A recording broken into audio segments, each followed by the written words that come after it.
from young farmers, public speaking training was where he put it down to. But the ability to get trained, to speak in front of cameras, to explain what you do. It's easy for the NFU to run a postcard campaign, but the best people to write a letter to your local Biggleswade Chronicle or your Woodstock Times or whatever it is yourselves. Talking about what you're doing on your farm, why you're doing it, with information from the NFU or one of those other technical HTB type organisations. But the more we get out there, train yourselves up, get young farmers, not just do public speaking competitions, but how you do media work, how you get the message across. Because actually you don't want the grumpy old men like me doing it. You want a range of you guys, ladies out there, being on the television, explaining why it's important. But the other part we try to do is, there was a time when, this is going back into Paul's and my history again, when Hugh, who was the guy who knocked all the trees down, Paul, in Kent? Hughie Batchelor, right? There was a time when on television we were portrayed as people who were big earth movers, who would be scrubbing out the countryside, and the message would be, get off my land. Now if we want people to engage with us, we should brag about the work we've done with the environment, the fantastic job we've done. Why? It's in my interest. When I sit with my kids and we watch the barn owls flighting out in the front meadow, explain that to the general public. There's no intention, no reason for me to want to screw up the environment I'm working in. It matters more to me than almost anybody else. But I can't get in front of every local newspaper, I can't get in front of every camera to explain how much my bit of England means to me. But we're the best advocates, by far. And we've all got to not think the NFU or the AHDB or the Young Farmers Movement does it. We've all got to think we've all got to equip ourselves to do it better.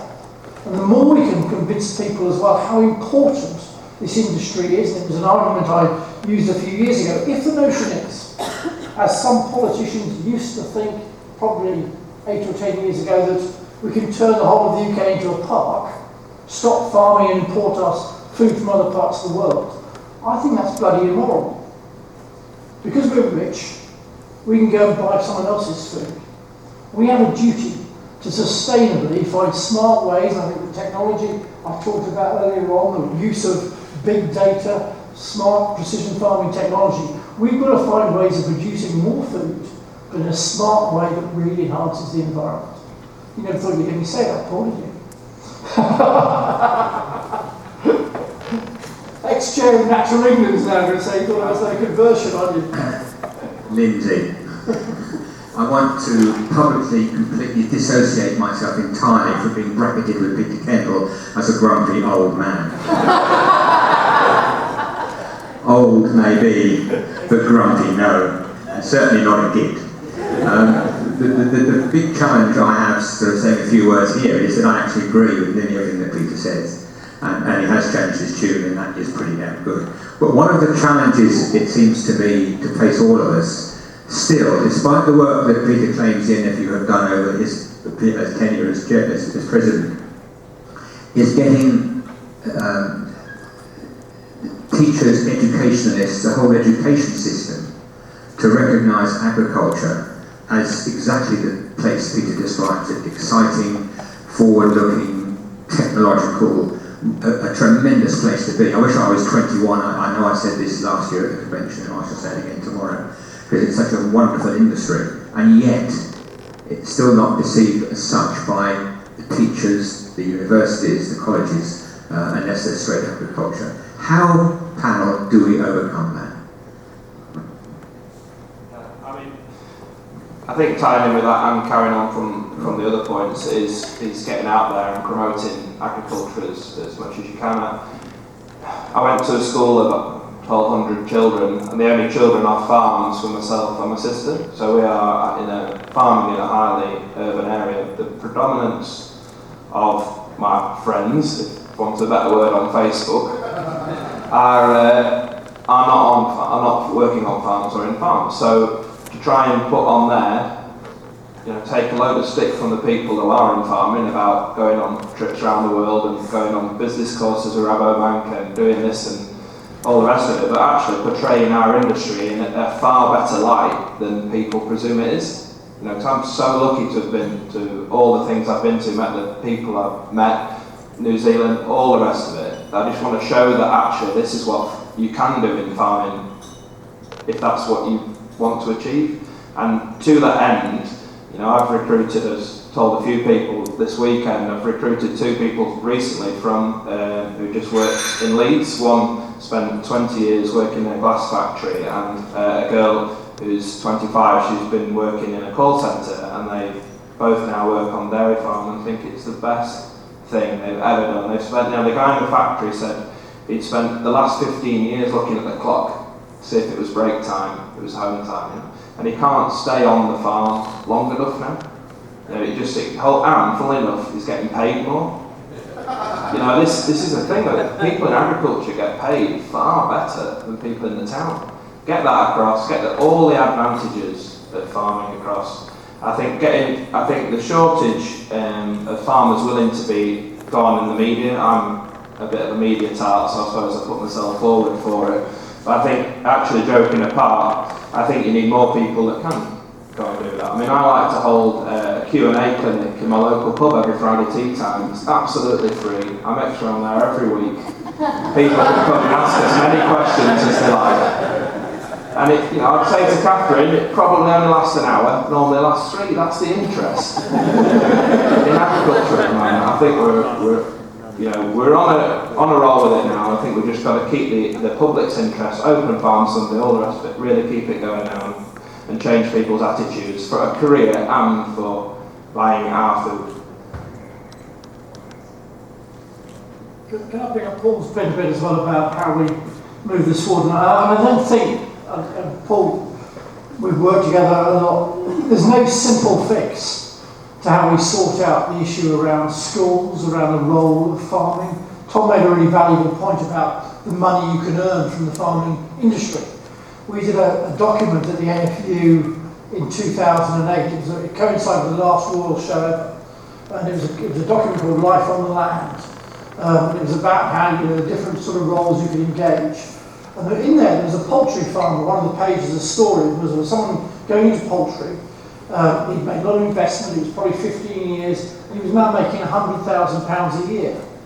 And my phone rang as I was driving to Stoney to the Royal Show that day. And this farmer comes and said, "What the bloody hell are you doing telling people you can make that sort of money out of farming?" This is somebody who got a massive amount of money invested. He'd really been successful and he was making a lot of money.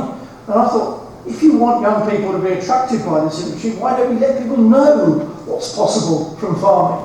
Yet this grumpy old git told me I couldn't possibly say that, we should keep it a secret, because otherwise the government would stop doing things for us and all the rest of it. Now I go back to my point about schools. There's been a lot of material done. There's a lot of work done about how, whether it's bright crop, whether it's open farm Sunday, but I make my point again. The best people to go and talk to schools about what's going on is ourselves. Because when you've got a passion, when you've got an interest in what you do, and with a bit of help, with the right technical background, get yourself in front of the schools and explain. I'm actually going to my son's school on the 8th of May to do a talk to the school leaders about careers in agriculture. And you need to go and do some digging, get some facts and figures and all the rest of it. But we're the best ones to go and do it. The one point I would make, and this is going back to Paul not being an old git, miserable old git, grumpy old git, some farmers shouldn't do it. Right? On Open Farm Sunday, when they do training, I remember having a conversation with one farmer saying, "Why do you do it?" We said, "Oh, tell them how bloody bad it is," he goes.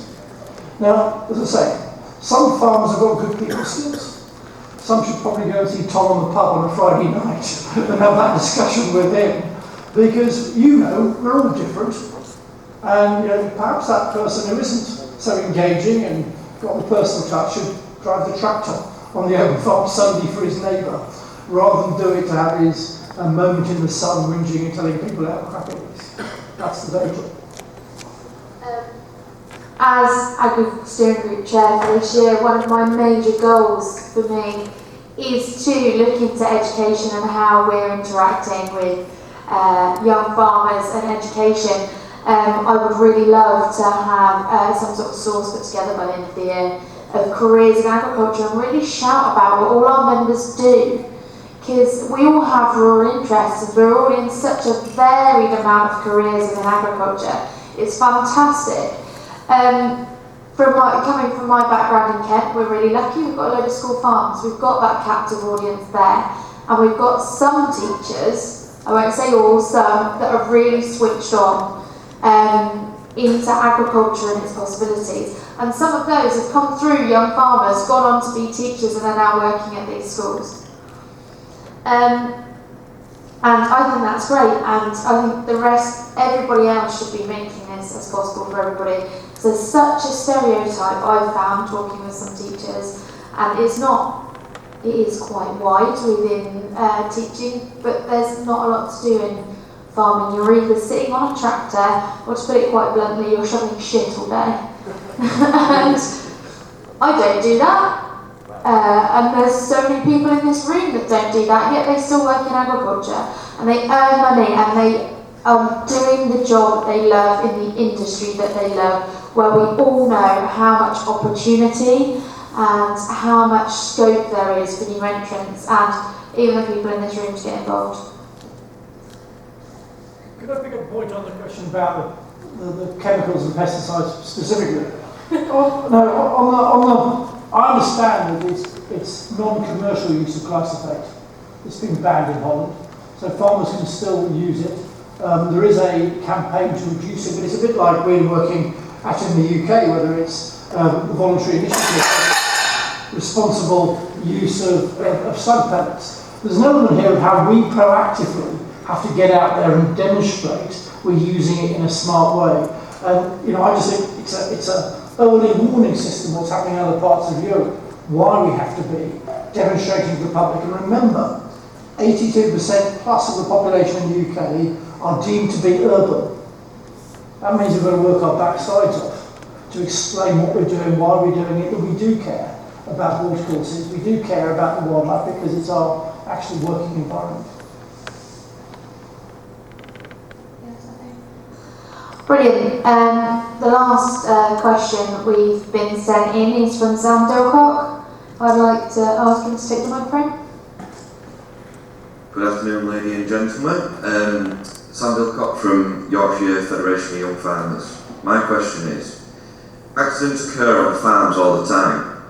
Agricultural technology has developed so much in the last 20 years. What new safety risks are young farmers now exposed to that they were perhaps not in the past, and which ones are still the same? James, would you like to start? Yeah, I can. Thanks for changing your question, Sam. That's made my answer a lot easier, especially going first. What's changed? I think you've got to look at the lone working situation for starters in terms of what we're doing now. So years ago things might have been a little more unsafe in terms of guards or whatever it may be on machinery, but now you've got one guy on one big tractor, and he goes off in the morning, he doesn't come back until the evening. And what happens in between that time, unless you ring him up and ask him, anybody knows. Hopefully he's doing the work. But I think that's one of the most important things, and certainly from my point of view, I employed someone for the first time on the farm 2 years ago. Up till now I've always done it with casual labour. I've now got a full-time guy, and I ring him frequently throughout the day, and I do have to reinforce the point that I'm not just ringing him to find out what he's doing and make sure he's not asleep. It's actually to make sure he's okay. Because if he's on his own, he's on a tractor, I don't know where he is. Now there is some GPS technology around, and there is, you can do things to make sure that everything's going okay.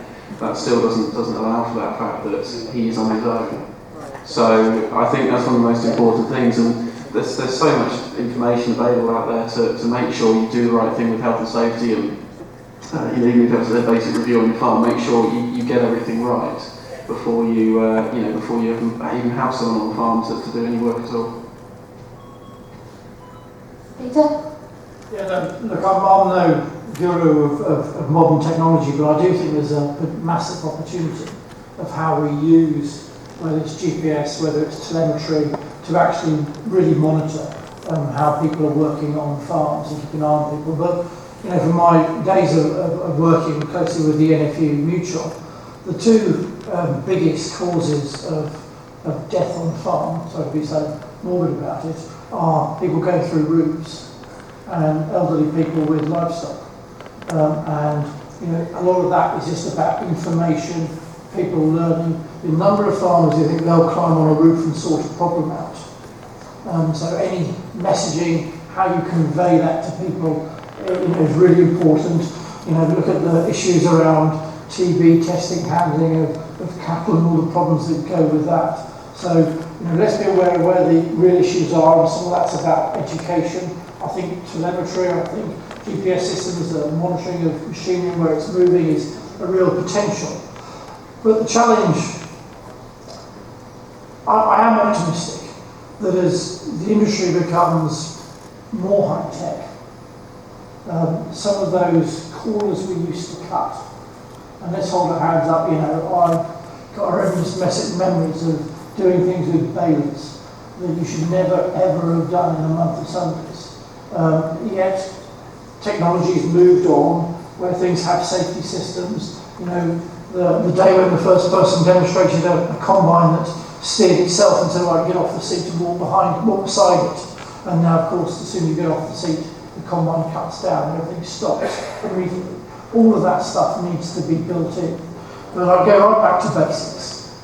You know, this comes down to making sure people see and understand the risks and making it a starting point with everything we do, because it's so easy when you're on your own, you cut corners, you're rushing around, and it really is the most serious thing. And I think all the depressing things I come across in the farming world, it is that we're the most dangerous industry to work in.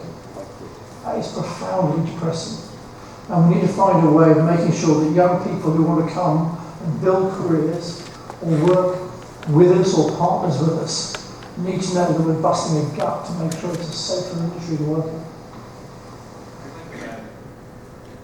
For me, social media is one of the greatest things that's happened to agriculture and engagement with younger people in recent years. The only downside is the health and safety aspect of it. I mean, who says men can't multitask? I was coming up the main road, there was a 19-year-old that worked for me, driving a 280 horsepower tractor, 3,000 gallon tanker behind, going at 40k through the village, and he was on Facebook.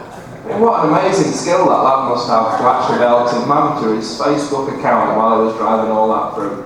You know, and that to me is just like, this potential, the smartphone is actually, it sounds really petty and it says, well actually it's what, because you want them to get on with some work, not on the phone, but actually it's bloody dangerous. Like, so don't have to engage that, or you get hands-free kit fitted in the tractor and you still find them on the phone. Don't quite get that one either, but so I think for me, it's a constant worry. You know, I love having our 3 young children out on the farm, and you're constantly saying, slurry pit, cows, watch out for this, watch out for that, and it's, I think, for children as well, it's, you can't beat being brought up on a farm, and you can't beat the freedom that having it goes with living on a farm, but it's got to be so careful. You know, something we really need to up on as an industry, that is for sure. Can I Tom's point, if I could please? I made a point about the real positives of technology, but I think actually, which I see this with students on the farm as well, I think mobile phones are a massive risk. The way people try and do too much while exactly Tom's point. And if anyone takes any message away, I don't know how you convey it across young farmers, but this need to be forever on phones, or I've got GPS steering, I can be on the phone more. You know, I know how much some of these jobs can be boring and I want to be engaging, but boy do I see some risks.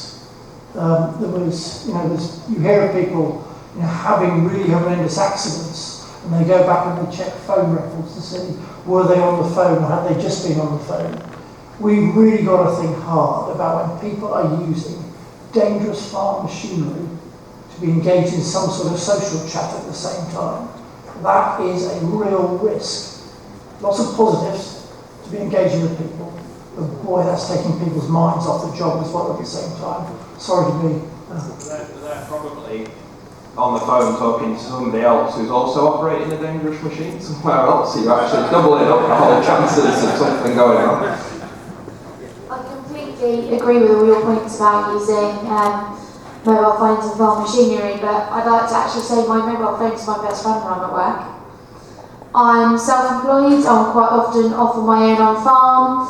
For example, this last Christmas I got employed to haul to break 21 fat stock bullocks, 18 months and over, for fat stock shows. On my own. Peter's phone is perfect, isn't it, Peter? Your latest phone is perfect for persuading people not to use mobile phones. Tom's taking a piss out of me because I'm a prick.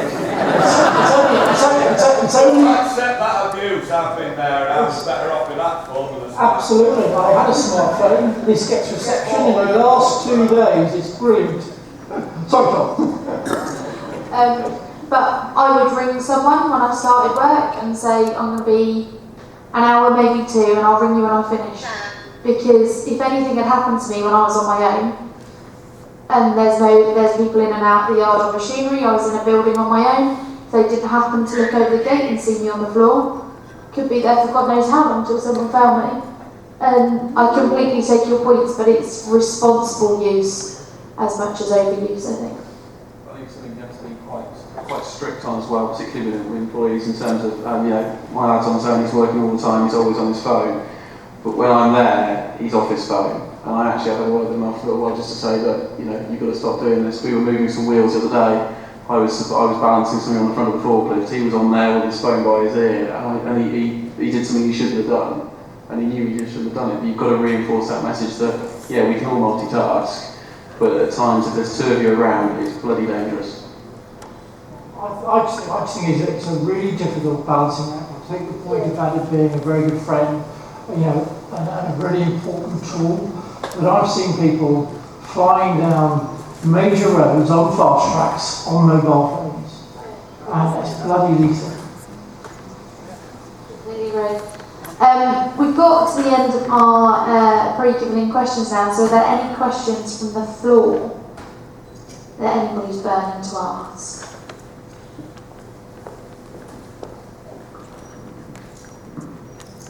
John of Derbyshire, and even older, groupier git. Very simple question with a title in mind: the future in farming. What's the panel's political wish list?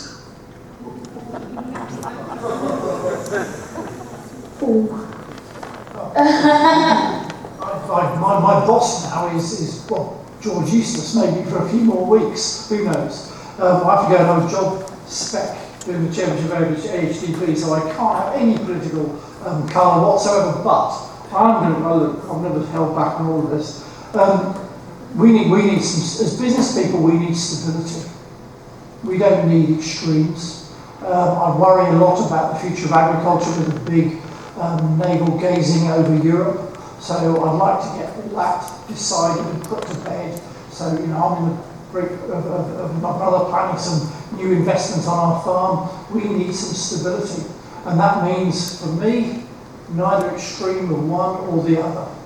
And if we ended up, this is me probably going dangerously close to areas I shouldn't go, if we ended up with a sort of a coalition like we've got now, that actually stops extremes pulling us off in one direction. I remember, I said this earlier on, I remember the days of John Major when he had a small number of extremists within his party, always bashing the government to do different things that he couldn't manage, and we had to have discussions around which direction we were going in. Stability around the centre suits me just fine in running a business. Yeah, picking up on Peter's point, stability is a big thing. I think there was a joke going around, wasn't there, that last year, that I'd like to have a farming minister that's around longer than my rotation. And ultimately that's it. We've got a plan. We've got a plan for the long term. Interest rates are low at the moment. We're not sure what they're going to do. Okay, I know that's a much bigger situation. But even things like capital allowances, they're going up and down like a yo-yo. It makes it very, very hard to plan for the future. Number one, I think for dairy and livestock is TV. I think you've just got to get, no matter if it's badgers, if it's whatever it is, just need sorting out, because TV is just a bloody mess, and it's coming up the country and it's getting everywhere and it's doing this and it's doing that, and somebody needs to get hold of it and sort it out, and it's going to be never easy from a political point of view. but it's costing the economy so much money, and it's costing so many farmers a lot of pain and hassle, so many cows and badgers getting destroyed that, you know, something just needs to be finished and sorted out. We recently, or I, on behalf of the AGRI steering group, wrote a letter to the main political parties based around 3 areas of our manifesto for this year, which was help for young farmers in agriculture, in that the new mandatory top-up for BPS, and it's not been very well publicised. What were they going to do in the next government, how we were going to promote careers within agriculture, and what were their plans for rural housing. I would love to come back here and say we'd had a glowing set of responses from all of the parties. Unfortunately, I can't. And the amount of courting there's been of the youth vote in this country to not get a single response. Well, we have had one response. We have a response from UKIP. To not get a single response from either the Liberals, Conservatives or Labour is hugely disappointing. Hugely disappointing. And I think I would encourage all of you here to go to take every opportunity to get in front of your local candidates and see what they're going to do for you in the upcoming Parliament and what their plans are, because we still have a voice. And I think we should all be using it as young farmers and as responsible voters in the UK. Sorry, ran over. Is there any other questions from the floor or any other comments? Sorry, Georgie. Hi, Georgina Morris from Shropshire. I know the panel has spoken a lot on training and on skills, but I was just wondering if you were a new entrant into agriculture. Which sector would you personally invest into?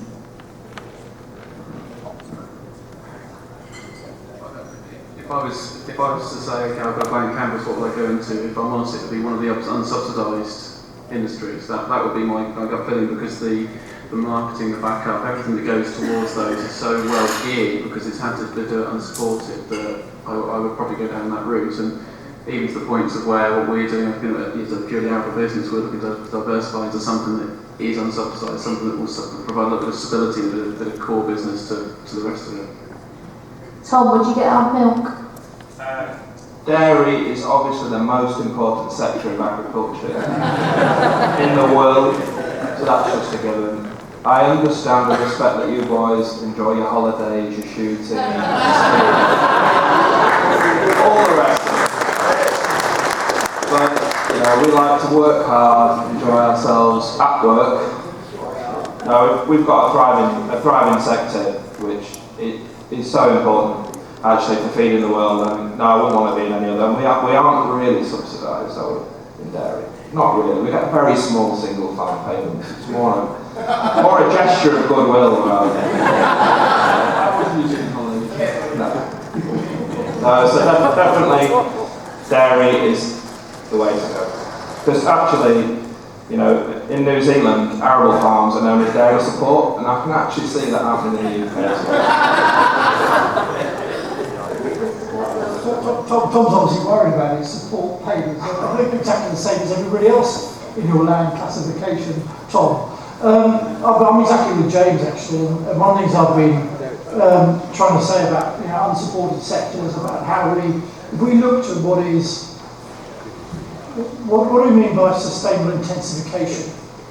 How do we get more integrated farming in these arable units? So we've gone in the last 15 years from being 80% self-sufficient in pig meat down to 40%. If we had more pig finishing units in the eastern part of the country, imagine how much that would be putting back into the soil organic matter. I've seen JSR farmings up in Yorkshire and see the ground quality there because they've been having cheap pig muck on that land over a long period of time.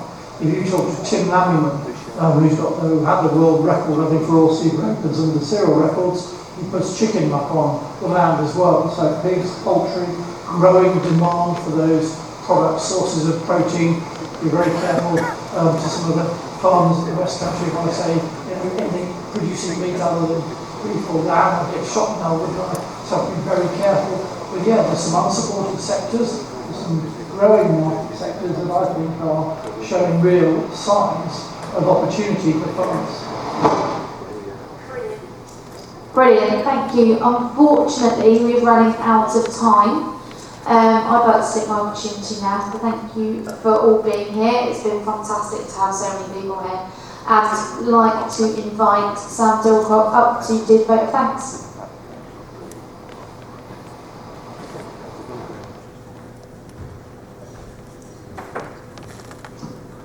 Ladies and gentlemen, I would like to thank you all for coming to the Agri Forum today at the Riviera Centre in Torquay. Would you all please put your hands together for our three entertaining and insightful guests, Peter Kendall, James Price and Tom Rawson, for their fantastic conversation and interesting insights into our future.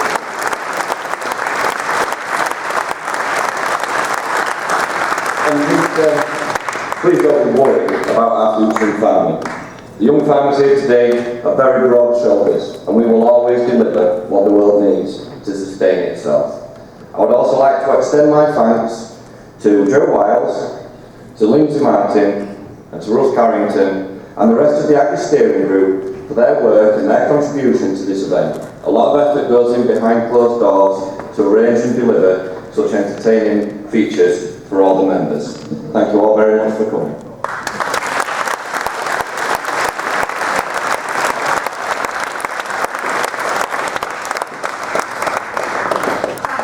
Everybody, and if you've enjoyed yourselves today, please next year go away, spread that Agri Forum isn't just boring and sitting here without a pint in front of you, and bring at least 2 friends each next year.